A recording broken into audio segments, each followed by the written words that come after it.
રાજ્યસભાની તમામ ચારેય બેઠક પર ભાજપના ઉમેદવાર બિનહરીફ નક્કી. કોંગ્રેસ અને આમ આદમી પાર્ટી ઉમેદવાર નથી કર્યા જાહેર. બિનહરીફ અંગે હજુ સત્તાવાર જાહેરાત બાકી.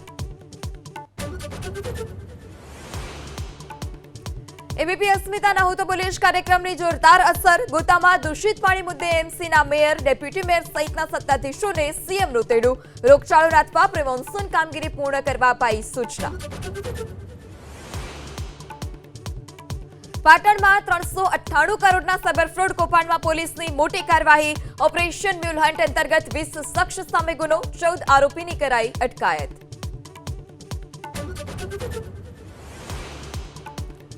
અમદાવાદના મહાદેવનગરમાં ચાલ્યું પ્રશાસનનું બુલડોઝર. 12 મીટરના રોડ પર ગેરકાયદે ખડકાયેલા 40 કાચા પાકા મકાનોનું બાંધકામ દૂર કરવામાં આવ્યું.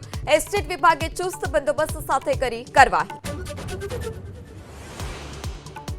નર્મદા જિલ્લાની આશા વર્કર બહેનોને 4 મહિનાથી ઇન્સેન્ટિવ ન મળતા રોષે ભરાઈ. સીડીએચઓને તાત્કાલિક ચૂકવણી કરવા માટે રજૂઆત કરાઈ. અન્યથા આવનારા દિવસોમાં ઉગ્ર આંદોલનની ચીમકી. ગીર સોમનાથમાં ગેરકાયદે સિંહ દર્શન માટે જંગલમાં ઘૂસેલા 2 શખ્સની ધરપકડ. જસાધાર રેન્જની ટીમે નાઇટ પેટ્રોલિંગ દરમિયાન ઉનાના 2 શખ્સને દબોચ્યા.